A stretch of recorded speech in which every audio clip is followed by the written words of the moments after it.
October 1944. Dawn broke cold and brittle over the Iowa plains, where the wind moved through the dying corn stalks like a whisper from another world. In that hour before sunrise, the land looked endless, gray sky pressed against gray earth.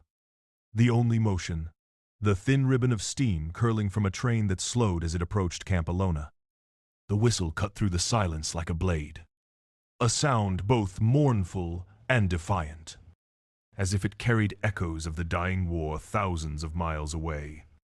The locomotive hissed, brakes squealing in protest, until the entire train came to rest on a new-built siding of warped timber and fresh gravel. Soldiers in olive drab stood ready, breath clouding the air. Rifles slung not in menace, but in habit. They had been told the passengers were unusual prisoners.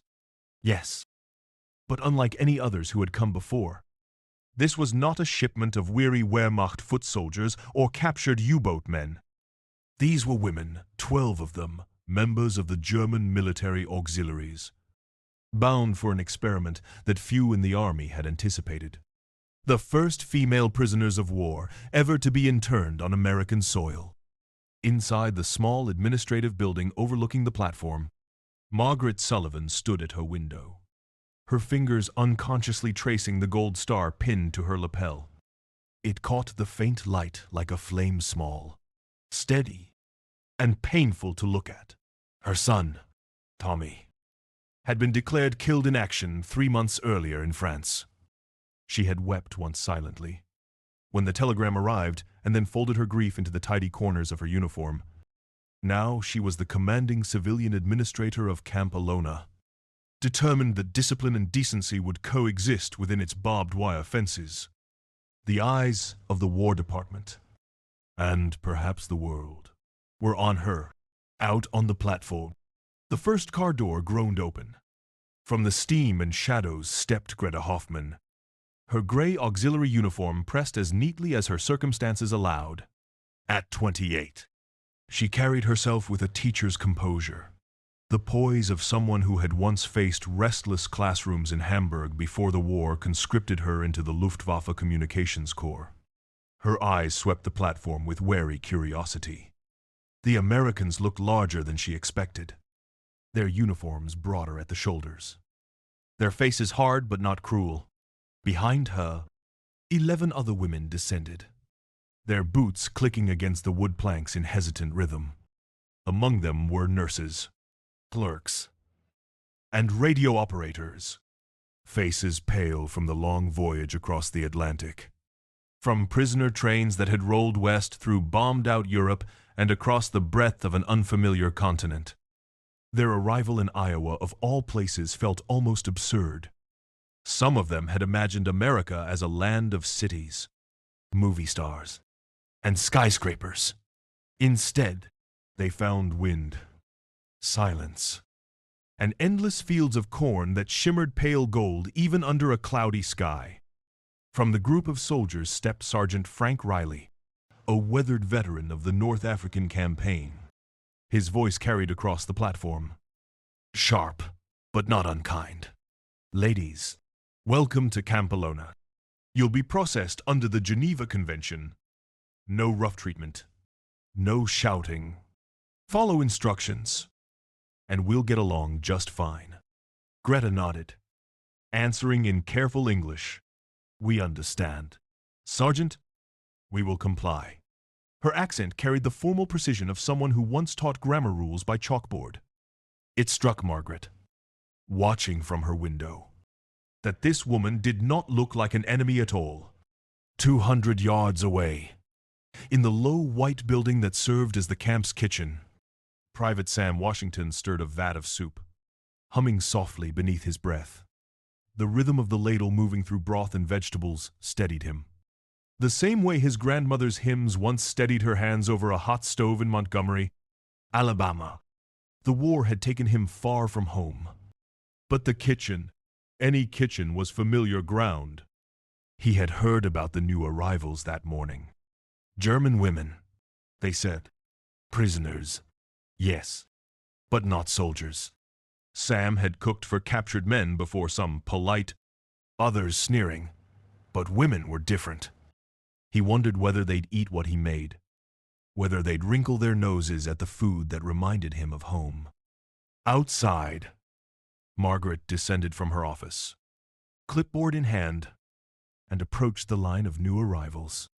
She noted their posture, shoulders straight, eyes forward, each one instinctively glancing toward Greta for cues. Margaret admired that quiet authority, even as she reminded herself that discipline had once served their enemy's cause. She moved down the line, checking names against records, ensuring every form was correct. The Geneva Convention demanded precision, and Margaret would deliver it to the letter. America would not be accused of cruelty, not on her watch. The morning passed with a blur of formalities, medical inspections, photographs, fingerprinting.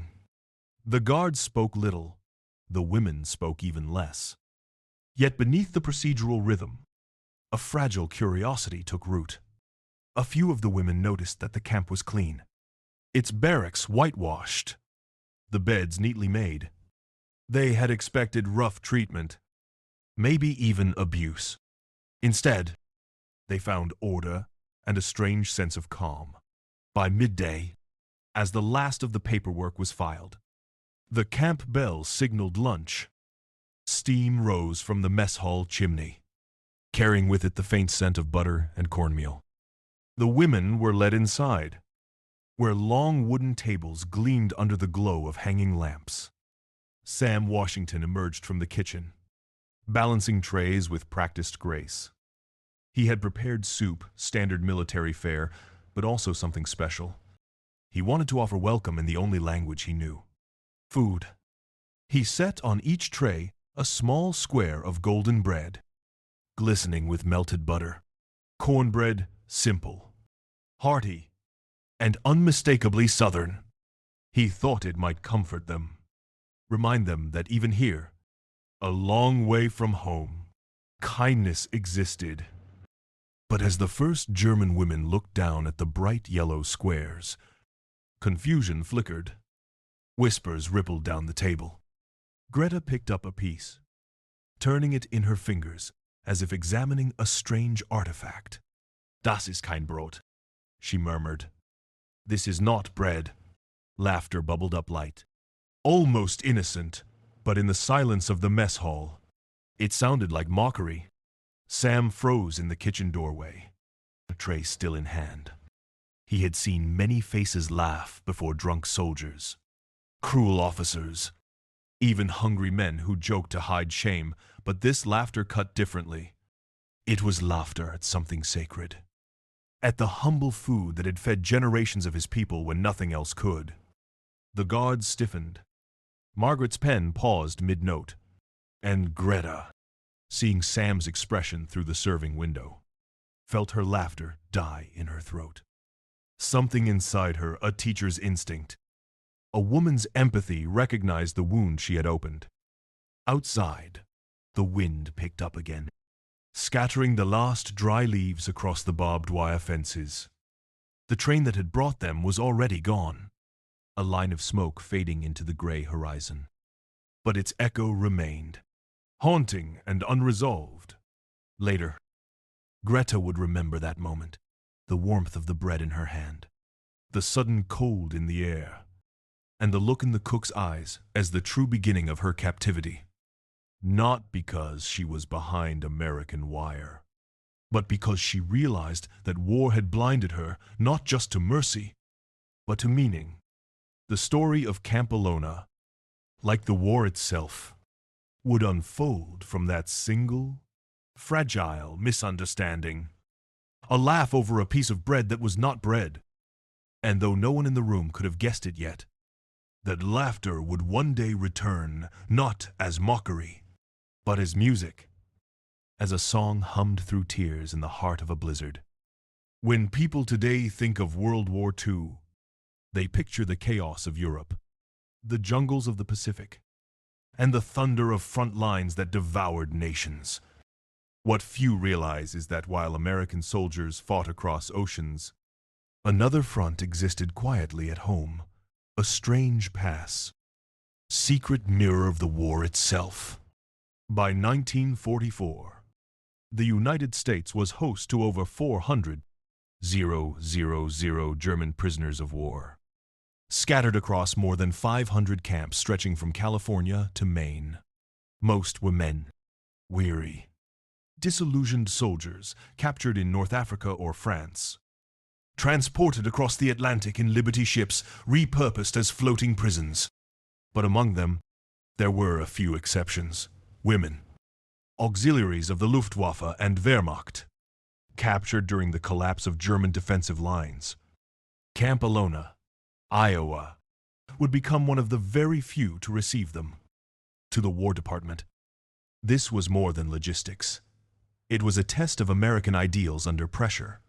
The United States had signed the Geneva Convention, and now the world was watching to see whether it would honor its promise to treat even its enemies humanely. Propaganda had painted Germany as brutal and barbaric. America, in contrast, wanted to show the moral high ground. But in the small towns of the Midwest, the arrival of enemy prisoners stirred unease. Newspapers in Iowa carried uneasy headlines. German women POWs to arrive locals question policy. Letters to editors dripped with resentment. Why should we feed the enemy's wives while our boys starve in camps overseas? It was a fair question in 1944. Reports had already begun leaking out about the horrors of German stalags, where Allied prisoners languished in cold, hunger, and fear. Yet here in Iowa, American authorities were preparing clean barracks, medical care, and warm food for women who had worn the uniform of their enemies. For Margaret Sullivan, the camp's administrator, the tension was personal. She had buried her only son in her heart. His body never returned. His name engraved instead on a telegram. Her gold star gleamed like a badge and a wound. She had every reason to despise the Germans. Yet, she had also been raised on her grandmother's Irish tales of famine, when mercy was rare and cruelty commonplace. Civilization, her grandmother had said, is measured by how we treat the defeated. That belief had become Margaret's compass, the one thing that kept her grief from consuming her. To Margaret, Camp Alona was not just a camp, it was a moral experiment. She studied every clause of the Geneva Convention as if it were scripture. Each prisoner would have a bed, blankets, access to mail, and the right to humane treatment. The barracks for the women had been built apart from the main camp of 10,000 men painted white, lined with fresh straw mattresses, even fitted with small windows that caught the afternoon sun. Margaret wanted no excuses for neglect. America would stand for law, not vengeance. And yet, even she could feel the unease in the air. The war was still raging. D-Day had been only months earlier.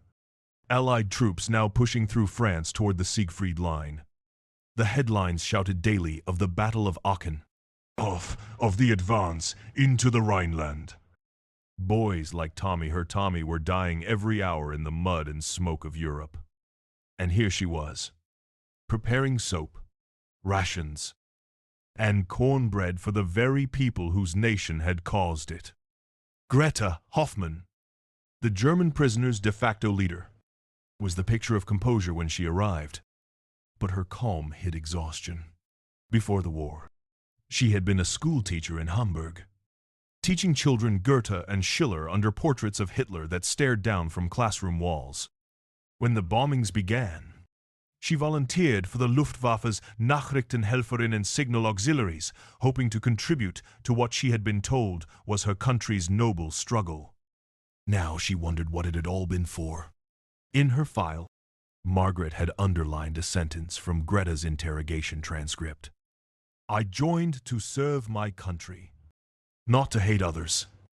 It stood out, fragile and almost defiant. Greta had lost her father to the First World War, and she carried the scars of that earlier generation's disillusionment.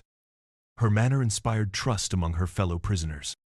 But it also drew suspicion from the guards, who could not decide if she was dangerous or merely disciplined. And then there was Private Sam Washington, the camp cook, a man whose world had been shaped by both loyalty and injustice. Born in Montgomery, Alabama, he had grown up under the shadow of segregation. His grandmother had told him stories of her own grandmother, a woman who had survived slavery by learning to make bread from cornmeal when there was no wheat. "Cornbread keeps the soul alive," she used to say. Sam never forgot that. The army had given him a uniform, but not equality. He could serve food to white officers, but not sit at their tables. Still, he believed that dignity came from doing your work well, and he was determined that the Germans would taste food prepared with the same care he gave any soldier. When the orders came that 12 female prisoners were arriving, Sam had raised an eyebrow. Women. German ones. No less. He couldn't picture them. He had seen newsreels, stern faces in gray uniforms, but not living, breathing women who now found themselves in the custody of the United States Army. He decided he'd greet them the only way he knew how, with food that carried his story. As the day wore on and the train drew near, the camp took on an expectant tension. Guards checked rifles, clerks prepared forms, and the American flag above the gate flapped in the cold wind. Outside the fence, curious townsfolk gathered on the distant road, watching the smoke trail of the approaching train with a mix of fascination and unease. Inside her office, Margaret reviewed her notes one last time. The army wanted documentation temperatures, rations, uniforms, medical reports, but she felt something deeper, stirring beneath the bureaucracy. She was about to preside over an encounter that history had never seen before. The enemy women held in captivity in the American heartland. What would that mean for the future? Could the act of treating an enemy with decency change anything in a world tearing itself apart? The train whistle sounded, long and low, and the questions fell silent. Margaret watched from the platform as Greta and her group stepped down into the crisp Iowa morning. The wind caught their gray skirts and scarves, their hair pinned with precision that spoke of German discipline even in defeat. Around them, the guards maintained rigid courtesy, neither cruel nor friendly. This was, after all, a military operation, not a welcome committee. And yet, despite the layers of regulation and fear, something deeply human hovered in the air. The women's eyes darted from the guards to the horizon, taking in the fields stretching endlessly under the pale autumn light. They had expected barbed wire and shouting. Instead, they saw farmland, sky, and the distant hum of tractors. In that moment, both sides hesitated. The Americans, hardened by propaganda, realized the enemy looked startlingly ordinary. The Germans, conditioned to expect brutality, saw instead a strange civility. It was a fragile truce, unspoken and uncertain, but it began there on the wooden platform at Camp Alona, as the women were escorted to their new quarters. Sam Washington stirred his soup one last time, then lifted the heavy lid of the oven. Inside waited golden cornbread, baked that morning with rationed butter and a quiet hope. To him, it was more than food. It was proof that even in war, kindness had a place. He didn't yet know that by nightfall, that same cornbread would spark a misunderstanding that would ripple through every heart in Camp Alona. But for now, the air was still, the fields silent, and America's experiment in captivity had officially begun. The noon bell echoed through Camp Alona with a dull clang that rolled across the empty fields. The sound carried into the kitchen where Private Sam Washington stood over the steaming pots. Sleeves rolled high, his forearms slick with the sheen of heat and labor. He worked silently, save for the rhythmic scrape of the ladle against the pot, an earthy sound that reminded him of his grandmother's voice humming, "Swing Low." Sweet Chariot in the Alabama kitchen where he first learned to cook. The smell that filled the air was rich and layered salt, cornmeal, and the faint sweetness of butter melting across hot crust. Sam had been careful with it, baking it just long enough for the edges to brown, the center to stay soft. He had used every ounce of his weekly butter ration. A quiet rebellion against the army's endless substitutions of lard and powdered eggs. If these German women were to eat his food, they would eat something real. When he carried the trays out, the mess hall was silent, except for the clatter of tin utensils and the rustle of uniforms. The German women sat in 2 rows at long wooden tables, their posture unnervingly perfect. They reminded him of churchgoers solemn, stiff, wary of being seen doing anything wrong. The guards stood by the doors, rifles slung, eyes scanning for trouble that likely wasn't there. Greta Hoffman sat at the head of the first table, her gray uniform crisp despite the long journey. She had spent the morning translating rules for her fellow prisoners when to speak, how to request supplies, when mail would arrive. Now she was hungry, though she'd never admit it. When Sam set the tray before her, she met his gaze briefly and nodded, polite but cautious. Then she looked down. On the metal tray was a bowl of thick vegetable soup, a small apple, and beside it, a bright yellow square of something unfamiliar, warm, soft, and glistening with butter. She blinked. In Hamburg, bread meant something dark, dense, born of rye and years of scarcity. Bread was what you tore by hand and shared at the table like ritual. This yellow thing, sweet-smelling, golden, almost cheerful, looked like dessert. Was es das? Murmured one of the younger women beside her. Greta replied softly, half amused. Ich weiß nicht. Vielleicht ein Kuchen, perhaps a cake. The first bite of laughter came like a bubble small, uncertain, but contagious. The woman across the table joined in, covering her mouth. Then another, and another. Before long, the sound rippled through the hall, dozens of German women giggling at their trays of golden cake. Their first meal as prisoners in America. To them, it was harmless laughter, born of nerves, aid of the absurdity of the moment. But to Sam Washington, standing near the serving window, the sound struck deep. He had expected silence, maybe gratitude, maybe nothing at all, but not laughter. Not at that. Cornbread wasn't just food to him. It was memory, legacy, survival. His grandmother had fed it to children who'd known hunger so deep it shaped their bones. It was what you made when wheat was for white folks and hope was all you had. To laugh at cornbread felt, though he couldn't have put it into words, like laughing at his people's dignity itself. The laughter swelled for a few seconds more before fading. As the women noticed the sudden stillness of the room, the guards stiffened. Margaret Sullivan, who had just entered, froze near the doorway, a clipboard in her hand. She saw Sam's expression, shoulders rigid, jaw clenched, and immediately understood that something delicate had gone wrong. Greta followed his gaze, realizing with a jolt what their laughter must have sounded like. She looked at the cornbread again, golden, unfamiliar, yet clearly offered with care, and something inside her shifted. She rose slowly from her seat, the wooden chair scraping against the floor. The laughter ceased altogether. "Excuse me," she said in careful English, her accent deliberate but clear. The room turned toward her. She lifted the small square of cornbread in her hand and looked at Sam. "I did not understand. We have never seen this before.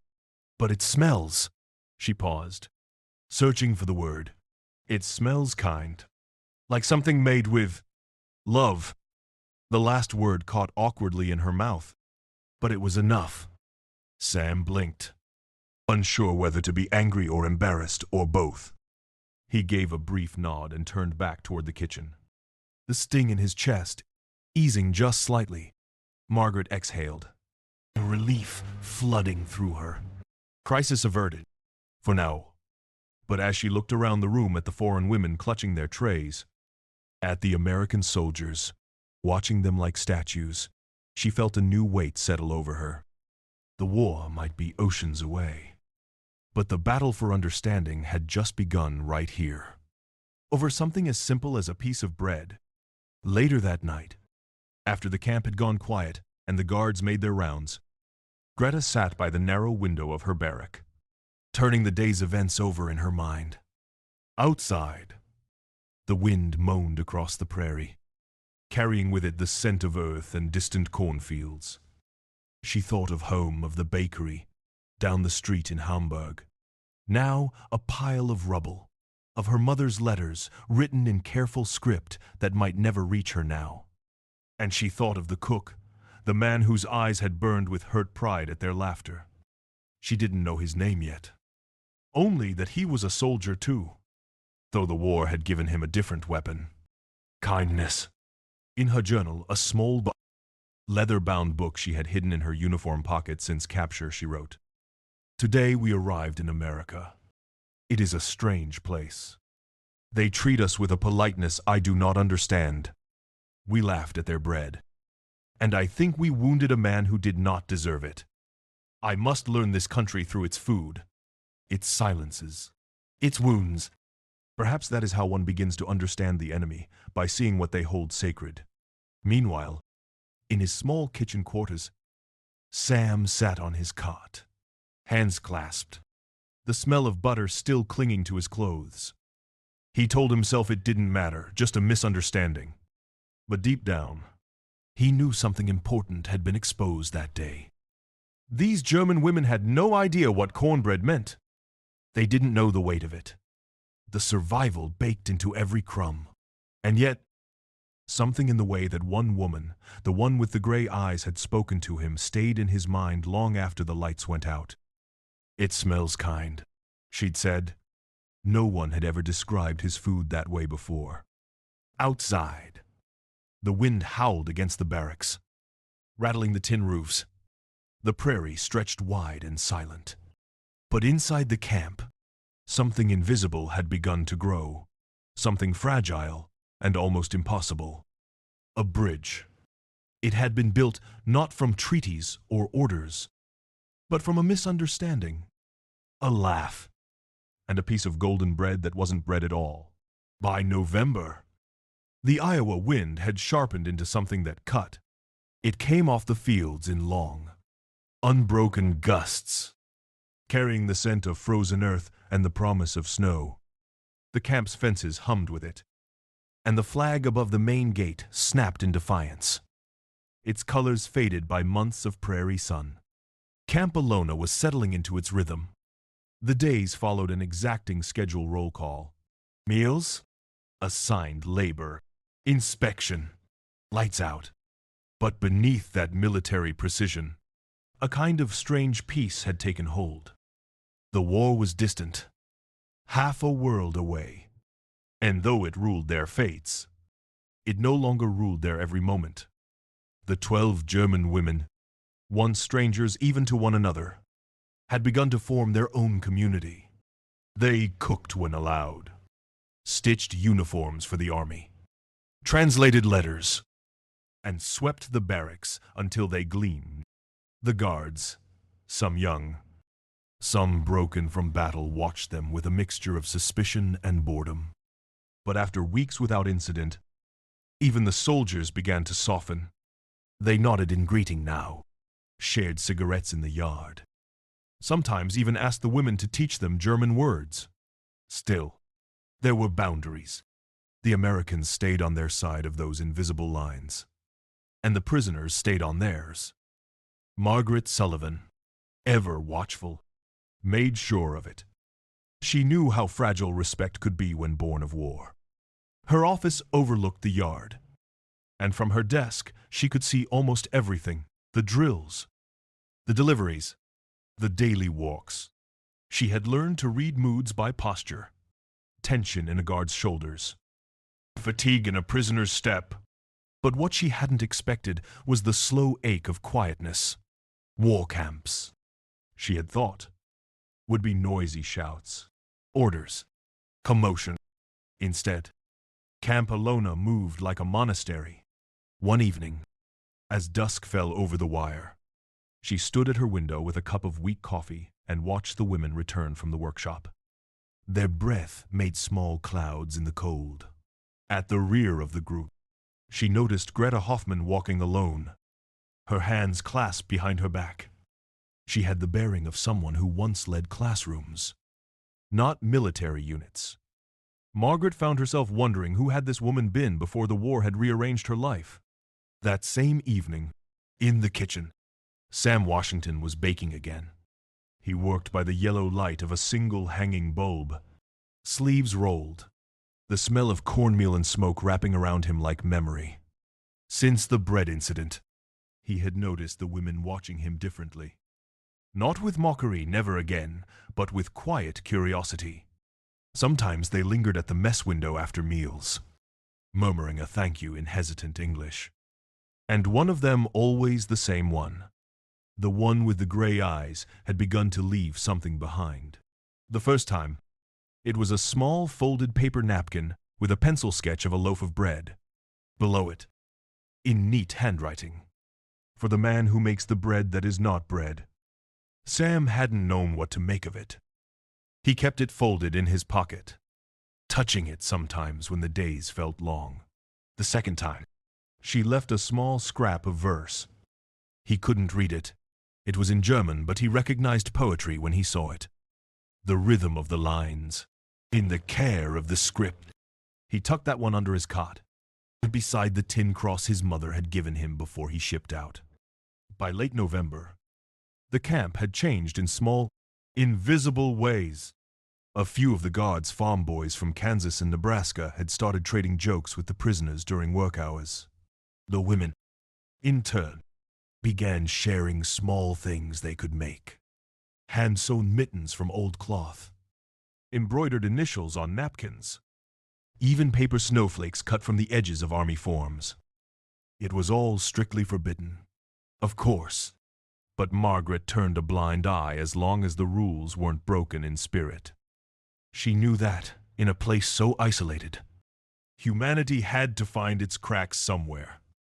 On the first morning, snow fell. Camp Alona woke to silence. The wind had stilled, and the world had turned white overnight. The fences were softened by drifts, the barracks roofed in frost. For the first time since the women's arrival, Greta saw beauty again, not the grand, tragic kind that war paraded, but the quiet kind that lives in ordinary things. She stood outside, gloved hands outstretched, watching the snow gather on her palms. The cold bit her skin, but she smiled anyway. For a moment, she forgot she was a prisoner.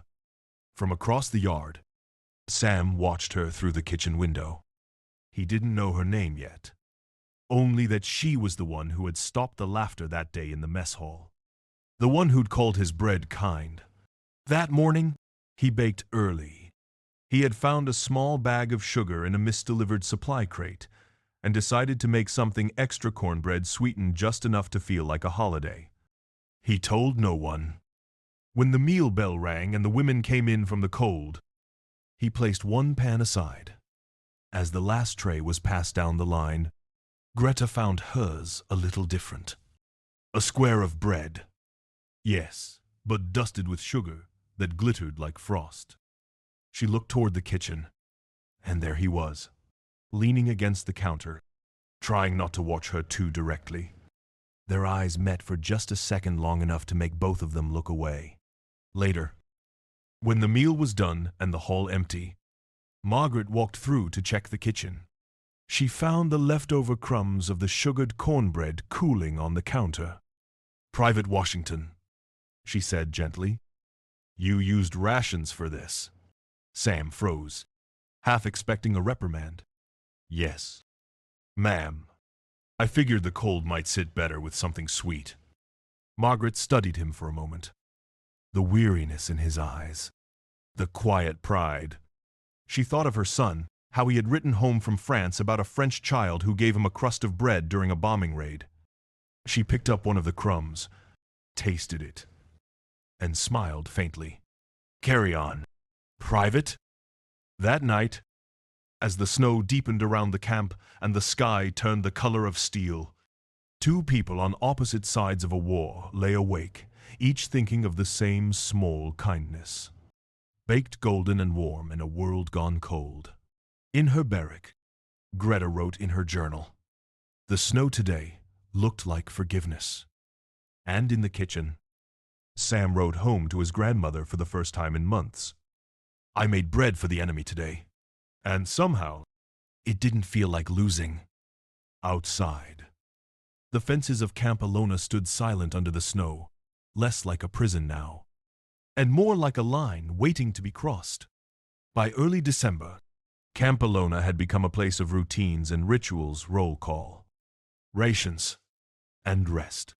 But beneath that steady drumbeat of military order, something new was growing. Something that couldn't be charted on any roster or supply log. Language. It began quietly, with chalk, dust, and curiosity. Greta Hoffman, the teacher from Hamburg, had asked Margaret Sullivan for permission to begin English lessons among the women. For better communication, she had explained. Eyes her tone, careful, diplomatic. It will make the guards' work easier. Margaret had hesitated. Technically, such activities required higher authorization, but she saw the potential. Very well, she said. On one condition, you teach by example. Respect, patience, order. Greta had smiled faintly. I was a school teacher, Mrs. Sullivan. I understand the importance of order. And so, each afternoon after the women's assigned work, the mess hall transformed into a classroom. Newspapers replaced textbooks. Pencils were rationed like sugar. When paper was worth its weight in gold. They practiced with whatever they could find, cardboard scraps, the margins of Red Cross forms, even the blank backs of confiscated propaganda leaflets. Sam Washington noticed first. He'd linger in the kitchen doorway, pretending to scrub pots longer than necessary, listening to the rhythm of Greta's lessons. Repeat, please, she would say, her German accent softened by months of practice. I am learning English. I am learning English, came the chorus of careful voices. It reminded Sam of his own childhood, of his mother teaching him hymns phonetically when he couldn't yet read. Each syllable, a step toward understanding. Then one day, Greta's lesson took an unexpected turn. She found an article in the Des Moines Register about Iowa farmers donating corn to feed war refugees in Europe. The headline read, "From Heartland Fields to Hungry Homes." She pointed at the word cornbread in the article and smiled to herself. Today, she said to her students, we learn a very American word. The women laughed softly, aware of the irony. Even Sam, listening unseen from the doorway, couldn't help but smile. Greta traced the word on the board. Corn, bread. Together, she paused. Two things that do not belong, but survive together anyway. The room fell quiet. For the first time, Sam realized she understood more about his food, his history, than he had given her credit for. That evening, when the guards cleared the mess hall, Sam found a note on one of the tables. It was written in careful English. Mr. Washington, I would like to learn how to make it properly. Not to eat to understand. Use is no very. H. He turned the note over in his hands for a long time before tucking it into his apron pocket. 2 days later, the opportunity arrived. A delivery truck from the main camp had broken down, leaving a crate of extra supplies stranded at Alona. Flour, salt, and miraculously, a fresh sack of cornmeal. Sam decided to make use of it. And when Margaret passed through on inspection, he asked, almost shyly, "Ma'am, permission to teach a cooking class?" Margaret arched an eyebrow. "For whom?" "For the prisoners," he said. "They're learning English. Maybe they could learn a bit of home, too." She hesitated, then nodded. "1 hour. I'll supervise personally." The next morning, the mess hall smelled of warmth and possibility. The women gathered around the long preparation tables, sleeves rolled, eyes wide with curiosity. Greta stood among them, hands folded, watching as Sam set out bowls and spoons. "Cornbread," he said, the word rolling like a sermon. "Not fancy, not rich, but it keeps people alive." He poured the golden meal into a bowl and motioned for Greta to touch it. "Feel that," he said. "That's field corn. Ground. Fine. My grandmother used to say it was the taste of the earth that raised us." Greta nodded solemnly. "In Germany, we use rye. It is strong, dark like the soil after rain." Sam smiled. Then this here sunlight made solid. As they worked, Margaret watched from her usual post near the door, notebook in hand but unused. Something in the air had changed. For the first time, there was laughter again, gentle, not mocking. Greta tried to follow Sam's instructions, measuring with precision while he worked by instinct. "You don't measure?" she asked. Incredulous, he chuckled. "You measure with your heart. Miss Hoffman, a pinch of this, a memory of that." The women murmured in amusement, whispering translations to each other.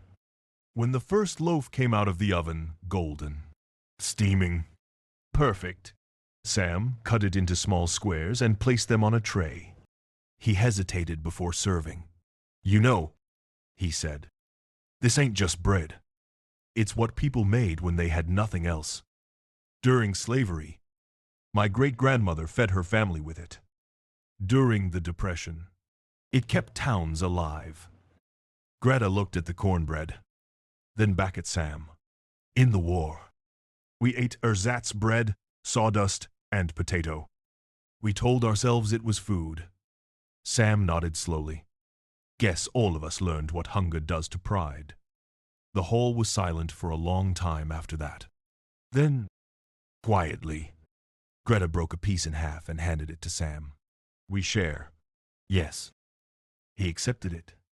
And for the first time since the train's arrival, they ate the same bread. Outside, the first snow of December began to fall again, thick and heavy. The flakes swirled against the mess hall windows like ghosts from another time. Inside, the warmth of ovens and shared humanity pushed back the cold. Later that night, Margaret walked past the barracks and heard voices inside, not sorrowful, not afraid, but softly singing. The melody drifted through the dark, unfamiliar but hauntingly beautiful. She didn't understand the German words, but she recognized the sound. Gratitude. And for the first time in months, Camp Alona no longer felt like a prison. It felt like a fragile bridge stretched across the ruins of war, held together by language, kindness, and bread that was never really just bread. The second week of December arrived like a shadow falling across the plains. Snow blanketed Camp Alona in layers so thick that sound itself seemed muffled. Boots crunched, doors creaked, and the world beyond the barbed wire vanished in a haze of white. Inside the camp, everything looked calm, but the kind of calm that comes before something breaks. Margaret Sullivan had grown uneasy. Telegrams were coming in again, thin yellow envelopes that carried more grief than words. Each one seemed to chip a little more color out of her days.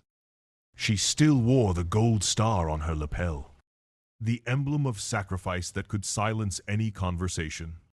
Every time she signed her name to another military form, she thought of her son, Tommy of the telegram that had first brought her to her knees 3 months earlier. That morning, 2 new envelopes waited on her desk. She stared at them for a long time before opening the first. Missing in action. Marcus Washington. Naval engagement. Philippine waters.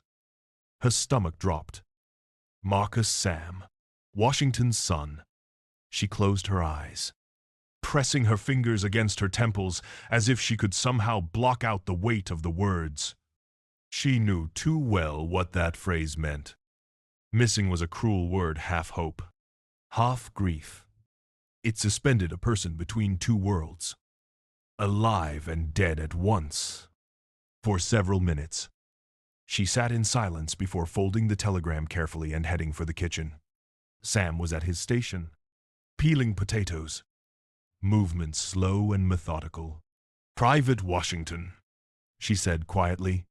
He looked up, surprised by her tone. Ma'am, she hesitated. There was no gentle way to deliver such a blow. I'm sorry, it's your boy. Marcus. They've listed him missing. Sam froze. The knife slipped from his hand, clattering against the metal sink. For a moment, he simply stared, as if trying to decipher foreign words. Missing, he whispered. Not dead. No confirmation, she said softly. The Navy's still searching. He nodded slowly, his face unreadable. But his eyes looked hollow, stripped bare. Thank you. Ma'am, he said after a moment, voice barely above a whisper. Then he turned back to the counter, hands trembling as he picked up the knife again. Margaret didn't stop him. Some griefs couldn't be eased by company. That same afternoon, a second telegram arrived, one bearing the red wax seal of the International Red Cross. Its envelope was thinner, as its handwriting, careful. Foreign. Margaret frowned as she read the recipient's name. For prisoner Greta Hoffman. Camp Alona, Iowa, United States. She carried it across the snow to the women's quarters. Greta was inside, helping Liselle with her English pronunciation. How do you do? When she saw Margaret at the door, Fräulein Hoffmann, Margaret said quietly, holding up the letter. This came for you. I'm afraid it's not good news. Greta rose slowly, her heart already bracing for what her mind refused to accept. The Red Cross envelope felt cold in her hands.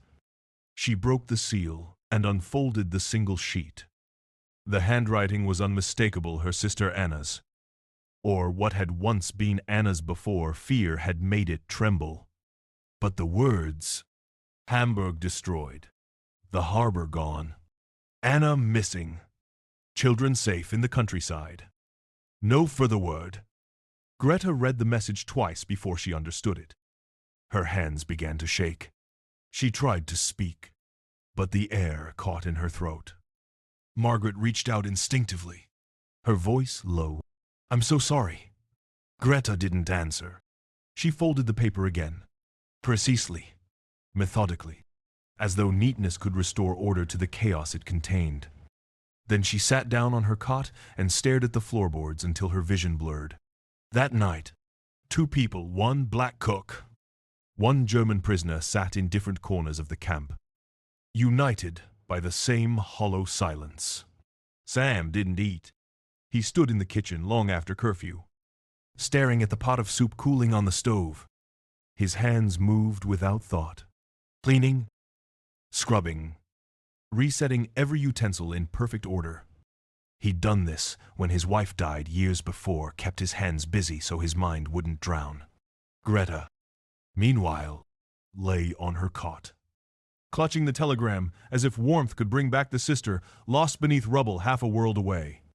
Every sound in the barracks, the creak of wood, the sigh of wind felt like an echo of Hamburg burning. In the days that followed, Camp Alona changed. The lessons stopped. The laughter faded. The bridges that had been built with such fragile care began to splinter beneath the weight of grief. Sam's food became mechanical perfect portions. No heart. Greta moved through her routines like a ghost, responding only when spoken to. Even Margaret, who had been the camp's quiet anchor, seemed older, wearier. The guards felt it too. Jokes at mealtime died in their throats. The air itself felt heavy. One afternoon, Margaret found Sam sitting on a crate outside the kitchen, staring into the distance where the horizon met the gray sky. She sat beside him without speaking for a long time. Finally, he said, "When Marcus was born, I told him this world could change, that we could make it better. But now he's halfway across it, fighting people he never met." She nodded slowly. "And Greta, she's lost someone too." Sam's jaw tightened. "War don't care who you are. Ma'am? Black, white, German.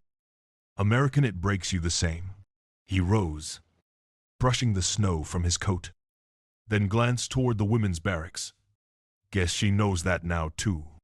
Margaret watched him walk away, the faint trace of snow falling between them.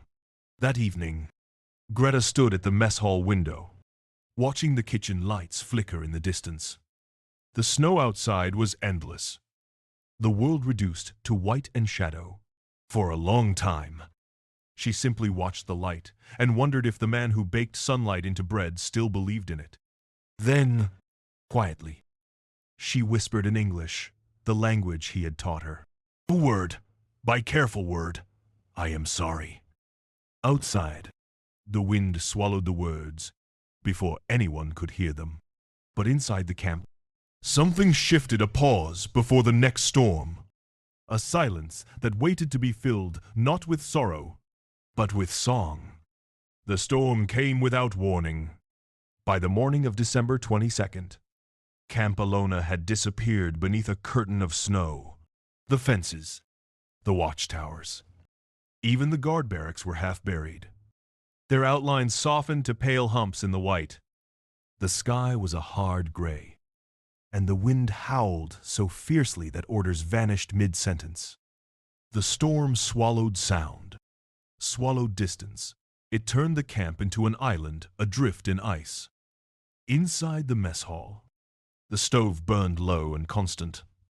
Sam Washington had been up since before dawn, feeding it with every scrap of coal and wood he could find. His hands were cracked from the cold, his knuckles raw. But his fire kept the camp alive. He'd turned the kitchen into a refuge. Unofficially, the guards came in first, stamping the snow off their boots, followed by a few prisoners who'd been caught outside when the storm broke. Then a few more. Then, before anyone could stop it, the mess hall had become a shelter. 15 guards, 12 German women, and Margaret Sullivan, all gathered around the warmth like moths. By noon, there were no sides anymore, just bodies pressed close for heat, and faces turned toward the stove's glow. Margaret had tried to keep things orderly. "Everyone stays put until the weather clears," she announced, her voice firm but kind. "This is an emergency shelter now. The fences will still be there when the storm ends." No one argued. The snow outside was a wall. Greta Hoffman sat near the stove, her hands cupped around a tin mug of coffee. It was bitter, black, and perfect. She hadn't spoken much in days, not since the telegram, but she listened to the voices around her. For the first time, the guards didn't sound like soldiers. They sounded like boys, talking about farms, about Christmas dinners they might never see, about girls back home who'd stopped writing. Sam moved through the room quietly, refilling mugs, adjusting the fire. His movements were slower now, heavier, as though each step carried the weight of his missing son. When he reached Greta, she looked up at him and said softly, "Danke." He nodded. "You're welcome." They said nothing else, but the silence between them felt human. As the afternoon deepened, the storm worsened. The windows rattled. Snow crept in through cracks in the walls. Margaret ordered blankets to be distributed evenly, one per person, regardless of uniform.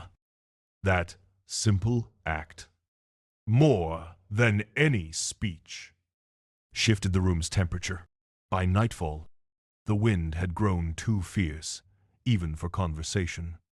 So Sam did what he always did when words failed. He baked. He scavenged what he could find. A little cornmeal, a handful of sugar, a splash of milk from the morning's rations. He mixed by instinct, humming softly under his breath. The smell began to spread, a smell that made people lift their heads, that reminded them of something older than fear. When he opened the oven door, warmth flooded the room like sunlight breaking through clouds. He sliced the bread into squares, small, but enough for everyone. No one moved until Margaret said, "Go on. It's Christmas soon. Let's not forget we're still people." One by one, guards and prisoners reached out their hands. The cornbread passed from palm to palm, from one side of the war to the other. Greta took her piece last. She held it for a moment before breaking it in half and offering it to Sam. "We share." "Yes," she said again, just as she had weeks before. He looked at her, at the exhaustion in her face, the quiet strength, and this time he smiled. "Yeah, we share." The room ate in silence at first, but then a sound began, soft, low, unexpected. Greta was humming. It was a German melody, ancient and tender. "Stille Nacht." One of the guards recognized it, then another. Within moments, two voices, one German, one American, were singing the same carol in two different tongues. Silent night. Holy night. Stille Nacht. Heilige Nacht. The harmony filled the mess hall, fragile but pure. Even the storm seemed to hush for a moment, as if the wind itself were listening. Margaret sat by the stove, eyes glistening, her mind half in the present, half remembering a church back home in Ohio, when her son had sung that same hymn before shipping out. For one fleeting hour, Camp Alona wasn't a prison anymore. It was a congregation, a choir of broken voices singing to the same God under different names. When the song ended, no one spoke. The silence that followed wasn't empty, it was reverent. Sam stood slowly and went to the window. Outside, the storm had begun to ease. The wind was still fierce, but the horizon had a faint glow moonlight breaking through the thinning clouds. He turned back toward the room. "Looks like it's passing," he said quietly. Greta met his eyes. "Storms always pass," she said, "but they change the land." He nodded. "And the people." By dawn, the blizzard had broken. The fences emerged again from the snow, sharp and silver in the morning light. The soldiers began clearing paths. The women returned to their barracks, and the camp resumed its shape. But something in the air had shifted forever. That night had built a memory none of them could erase. And though the rules of war would soon reclaim their place as orders, separation, silence, something invisible had already crossed the wire. A song, a kindness, a loaf of bread shared in the dead of winter. By March of 1945, the snow had melted into long streaks of brown and gold across the Iowa fields. The air was heavy with mud and thaw, and the smell of earth real, the living earth, crept back into Camp Alona. The guards no longer wore their winter coats. The women no longer huddled for warmth. The world, like the camp, was stirring from its long freeze. And then one morning, the rumor arrived before the telegram did. The war in Europe was ending. No one knew if it was true yet. The guards had heard it from the truck drivers, who'd heard it from the radio in Des Moines, but even the possibility was enough to change everything. The air felt electric. The fences looked different, less like walls and more like promises. Margaret Sullivan read the official confirmation 3 days later, standing in her office, sunlight falling across her desk. She read it twice, 3 times. The words seemed almost unbelievable. Germany surrenders unconditionally. She sat down slowly, the telegram shaking in her hands. Outside, she could already hear the cheers from the guards' quarters. But her own heart felt complicated relief. Yes, but also something more fragile. The end of the war meant the end of this place as it was. And Camp Alona, for all its sorrow and hardship, had become something more than a prison. It had become a kind of fragile peace. That evening, Margaret walked through the camp with the notice in hand. The guards gathered, grinning, slapping backs, shouting. Some wept openly. The women, hearing the news through translation, stood in stunned silence. Greta Hoffman closed her eyes. She had dreamed of this moment. But now that it had come, it didn't feel like victory. It felt like exhaustion. So many dead, she murmured. And for what? Sam Washington was standing near the kitchen steps, his apron dusted with flour. He had baked a batch of cornbread that morning, habit now. Comfort, and when he saw the commotion, he asked quietly, "It's over." Margaret nodded. "It's over." He leaned against the doorframe. He was silent for a long time. Then he said softly, "Then maybe Marcus can come home." Over the next week, Camp Alona changed faster than anyone could keep up. Military officers arrived from the regional command to begin processing repatriation orders. The women's personal belongings were inventoried, their names checked and rechecked against ledgers. They would be sent to an internment transition facility in New York. Then, eventually, back to Germany, back to a homeland in ruins. Greta sat on her bunk, folding the few things she owned, a scarf, a notebook, the Red Cross telegram about her sister. When she reached the bottom of her trunk, she found something else tucked beneath the lining. A small square of paper with a drawing of a loaf of bread, the one she'd sketched months earlier for the man who'd made it. She smiled faintly. Then she tucked it into her coat pocket. On the last morning, the women lined up by the gates. The trucks idled, their engines coughing white exhaust into the cool spring air. The guards stood at attention. Margaret supervised with clipboard in hand, calling each name as it was loaded. When she reached Hoffman, "Greta," she paused. Greta stepped forward, a small suitcase in one hand. "Yes, ma'am." Margaret studied her face, the calm dignity, the exhaustion, the quiet strength. "You taught us more here than you realize, Fräulein Hoffmann." Greta bowed her head. "And you allowed us to remain human. That is not small." A few steps away, Sam Washington stood by the kitchen door, cap in hand. His uniform was pressed, though the cuffs were frayed. He didn't speak at first when Greta approached, just looked at her, uncertain what words could fit the space between them. Finally, she broke the silence. "Your bread," she said softly. "It kept us alive, not only the body, but the soul." He smiled faintly. "It was just bread." She shook her head. "No, it was kindness.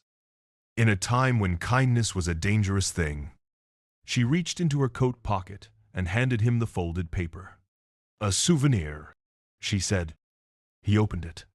Inside was her drawing of the loaf, and beneath it, written now in careful English, "To share is to live twice. They very will dong." He looked up, but she had already stepped back toward the waiting truck. "Greta," he called. "Just once." She turned, the spring wind lifting a strand of her hair. "Your sister," he said. "You'll find her." Greta smiled. "And your son," she said.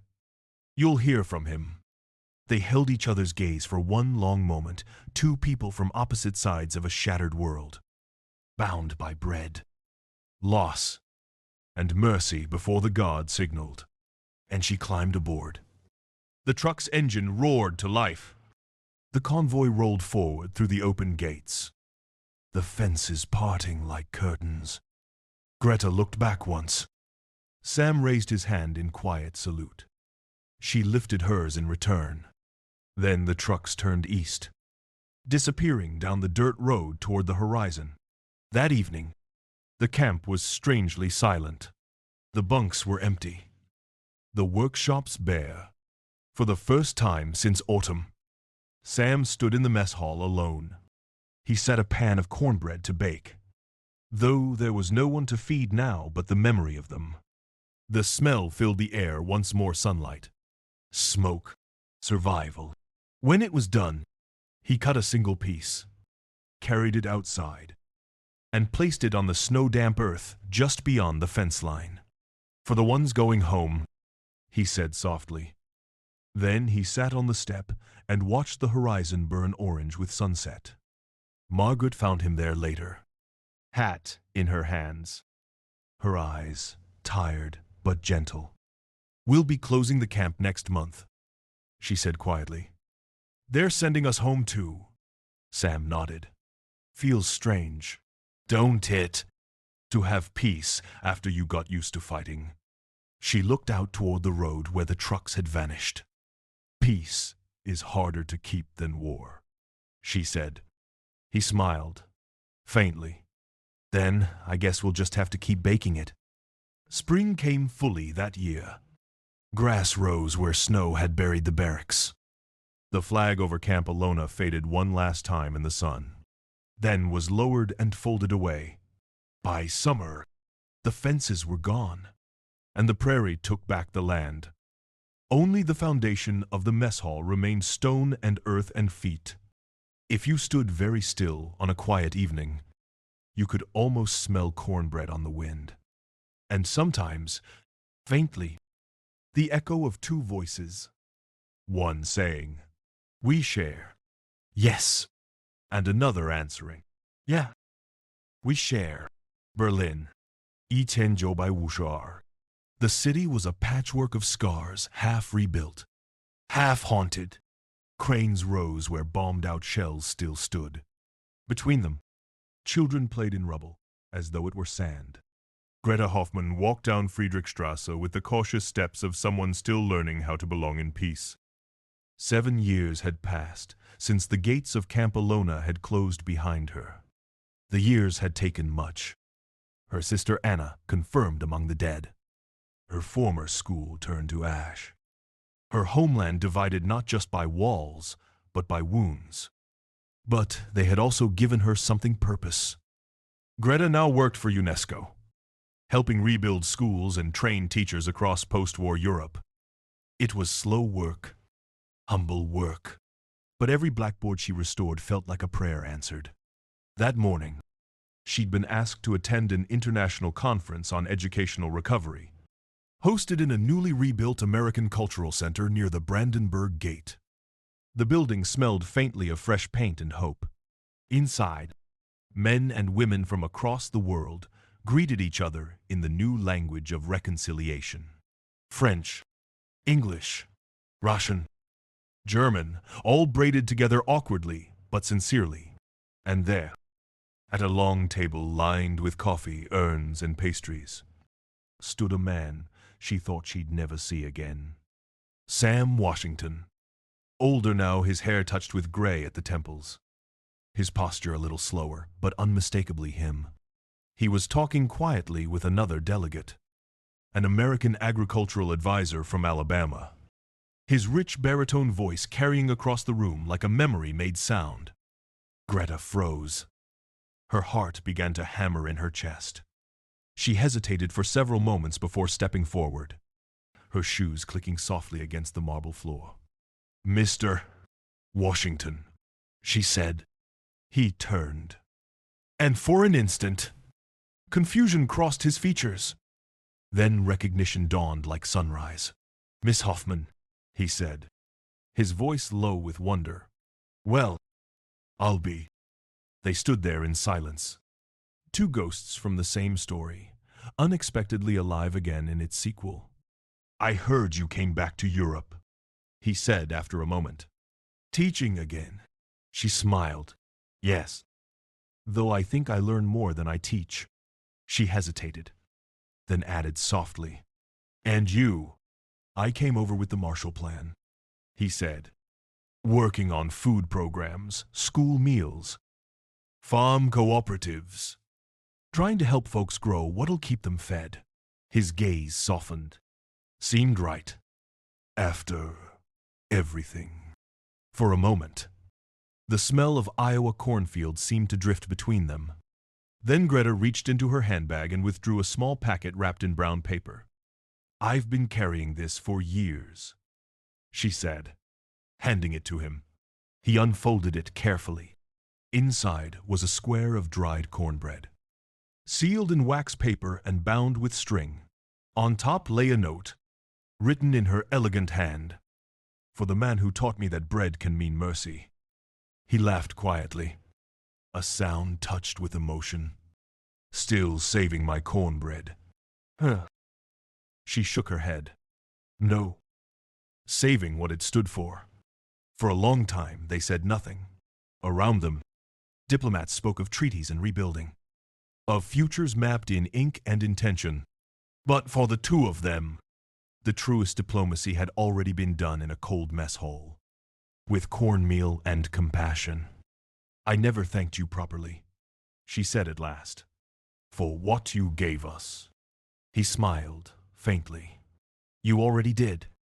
Every time you taught someone to see the person, not the uniform."